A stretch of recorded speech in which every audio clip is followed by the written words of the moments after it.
13h. Entrée sans frapper sur la première. Notre invité ce midi s'appelle Bob Garcia. Bienvenue dans cette émission, on est ravis de vous recevoir. Merci de me recevoir surtout. Alors Bob Garcia, vous êtes romancier, vous êtes essayiste, passionné de Sherlock Holmes, vous avez écrit plusieurs romans dont un, il faut quand même rappeler le titre, Le Crime Express de l'Orient, c'était assez bien trouvé comme titre.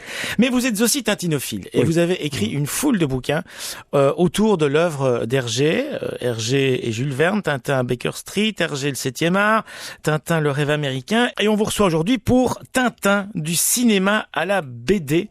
C'est votre c'est votre 10e, 12e bouquin sur Tintin? À vue de nez, je dirais ça à peu près, mais j'avoue que je ne les ai pas en tête et compté, mais 12e, 13e peut-être, je sais pas. Ouais. Alors c'est vrai que Tintin, il y a plus de livres sur Tintin que de livres de Tintin finalement. Il paraît qu'il y en a 300. C'est énorme. 300 bouquins sur une œuvre qui en compte 24. Qu'est-ce qui fait, à votre avis, qu'il y ait autant de livres qui s'attachent chaque fois à un sujet particulier? C'est ça. C'est Tintin et les voitures, c'est Tintin en Amérique, c'est Tintin et le cinéma en ce qui vous concerne aujourd'hui. On dirait qu'Hergé a tout mis dans son œuvre. Vous pouvez prendre pratiquement n'importe quel thème, vouloir traiter ce thème, allez, on va dire les plantes exotiques, les cailloux, les pierres précieuses, les bijoux, tout ce que vous voulez, il y a tout dans l'œuvre d'Hergé. Donc alors, il n'y a pas beaucoup de femmes. Ah si, j'ai fait un tout petit essai vendu sous le coude à 30 exemplaires qui s'appelle Tintin et les filles. Je vous assure qu'il y a plein de filles, y compris des actrices célèbres, voilà, qui nous ramènent à notre thématique. Au cinéma, voilà. Oui. Petite question avant d'aborder le livre, c'est quoi la vie d'un tintinophile ? C'est une vie normale, mais à toujours être à l'affût d'une source d'Hergé, parce que il y a tintinophile et tintinophile. Il y a le tintinophile qui va être collectionneur, qui va vouloir collecter les petites figurines, les voitures, les objets, etc. C'est pas mon cas, ça m'intéresse pas trop. Je préfère lire les bandes dessinées et surtout, absolument, avant toute chose, essayer de trouver des sources inédites de l'œuvre d'Hergé. Si j'ai l'idée et ça se trouve encore aujourd'hui? Oui. Absolument. Si j'ai l'idée qu'il a pu voir éventuellement quelque chose et s'en inspirer, je vais tout faire pour acheter soit ce livre, soit ce film, etc., le regarder, l'étudier et voir ce qu'Hergé aurait pu éventuellement en tirer. Voilà quoi, la vie d'un tintinophile, mais le tintinophile, il fait pas que ça, loin de là. Non, bien sûr, mais je veux dire, vous avez commencé par dire forcément, il faut lire l'œuvre d'Hergé, c'est ça. Mais ça veut dire qu'il faut lire.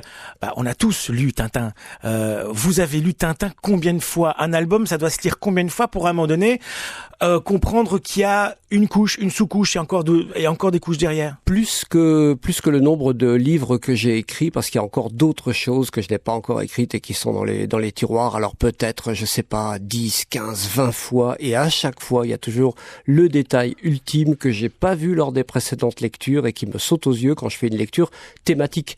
C'est un peu le fil, vous savez, vous tirez sur le fil et il y a toute la pelote qui vient. Vous décidez que ce sera le cinéma et à ce moment-là, effectivement, vous trouvez des allusions au cinéma qui sont innombrables. Mais tant qu'on n'a pas décidé cette grille de lecture, on ne voit pas les objets en question puisqu'on les cherche pas. Alors, Tintin du cinéma à la BD, on ne parle pas ici évidemment des adaptations de l'œuvre d'Hergé au cinéma parce que le bouquin sera assez vite fait. Il a été fait d'ailleurs. Il a été fait. Ouais. Vous parlez plutôt de l'influence que certains auteurs de cinéma, et non des moindres, ont eu sur Hergé, tant au niveau du découpage que des gags que de certaines histoires.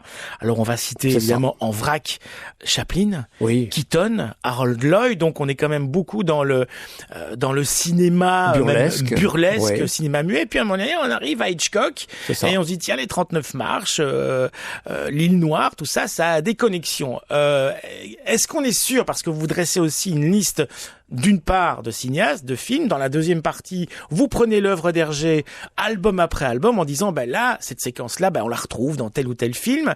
Est-ce que l'on peut parler d'emprunt dans son cas, ou carrément d'inspiration, il a été inspiré par ces gens-là? Vous posez exactement la bonne question, c'est la limite de l'exercice de cet ouvrage. Qu'est-ce qui a vraiment inspiré Hergé? Qu'est-ce qu'il a vraiment emprunté? De quel film il a vraiment emprunté? Il y en a certains sur lesquels j'ai absolument aucune hésitation, comme par exemple Les Araignées de Fritz Lang. Là, c'est vraiment... C'est un film qui revient très souvent dans les inspirations. Voilà. Alors ça, la statistique fait preuve. Il y a au moins 10 ou 20 scènes de ce livre-là qui ont inspiré différentes scènes d'Hergé. C'est trop trop pour que ce soit du hasard. Là, c'est vraiment de la statistique. Et puis à côté de ça, il y a des films où vous avez, par exemple, le personnage qui tombe sur une peau de banane, ou qui se prend une porte dans la figure, ou fait une mauvaise glissade, etc. Ou qui, vous savez, qui est ficelé sur les rails du chemin de fer avec le train qui arrive. Et alors là, j'en ai cité au moins 4, 5, 6 des films dans ce type-là. Alors c'est quelque chose qui est plus dans l'air du temps, qu'on voit sur les écrans à une certaine époque et qui ont pu inspirer Hergé. Mais cette influence-là, elle est beaucoup plus diffuse. Je serais incapable de coller un nom de film spécifique pour dire Hergé, voilà, a vu exactement ce film-là et s'en est inspiré pour Tintin en Amérique quand Tintin est ficelé sur les rails. Par contre, il a vu peut-être effectivement un certain nombre de scènes identiques dans plusieurs films qui ont pu lui inspirer celle-là. Est-ce qu'on est sûr, alors oui, il y a des films, on est sûr qu'il les a vus. Oui. Mais vous en citez tellement des films, et notamment des films qui datent des années 15, 16, 17, enfin des films muets, etc. Est-ce qu'on est sûr qu'il les a vus? Je peux pas être sûr à 100% parce qu'il y a des films qu'il a cités lui-même. Donc là, on en est sûr. Ou cités par Van Melkebeke, qui était un de ses scénaristes, voilà, un de ses exactement, collaborateurs. Van Melkebeke, et puis d'autres encore, peut-être Bernard Heuvelmans, ou j'en sais rien, quelques autres collaborateurs de l'ombre, comme on a dit.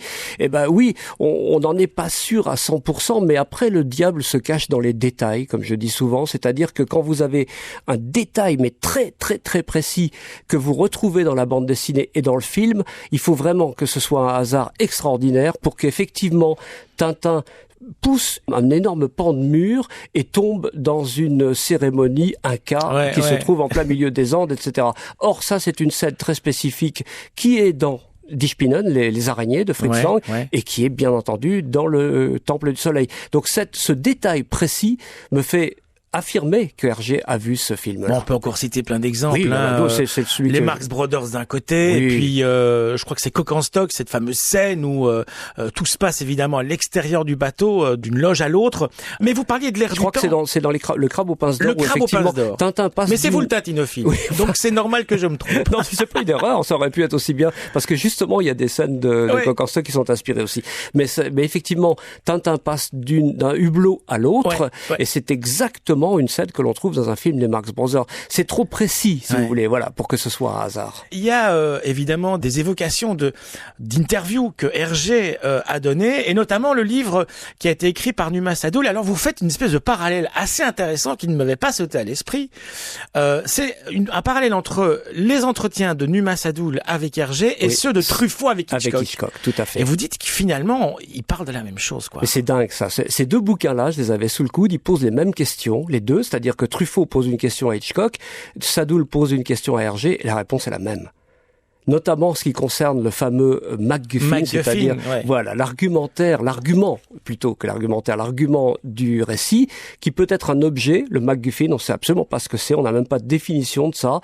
C'est un objet, quelque chose, un papier, un document secret, c'est le sceptre d'Ottokar, c'est la petite statuette de l'oreille cassée. Ça suffit à justifier complètement la narration chez Hergé. C'est l'émeraude, des bijoux de la Castafiore, etc. Voilà, etc., et c'est le document secret de je ne sais plus quel film, en l'occurrence. De la mort aux trousses d'Hitchcock. Oui. Et on s'en fout finalement de ces documents, puisque ce qui compte, c'est le suspense. Voilà, tout est dit, voilà, c'est ça. Et alors, autre chose aussi, j'ai pas eu encore l'occasion d'en parler, mais quelque chose qui frappe l'esprit, vous voyez. Si Hitchcock voit les pales d'un moulin qui tourne à l'envers du vent, ça vraiment, ça choque visuellement l'esprit. Et donc, il va bâtir toute une intrigue autour de cette image vraiment choquante, parce que l'image est tellement intéressante qu'elle va justifier la narration. Et Hergé fait pareil. Vous trouvez Tintin qui va rentrer dans un musée, dans une scène totalement improbable du sceptre d'Ottokar, juste pour que Milou puisse s'emparer d'un os géant et sortir de ce musée-là. Ouais. Allez, une dernière question, Bob Garcia. Peut-être une question qui fâche un peu, mais bon, on a parlé d'emprunt, d'inspiration.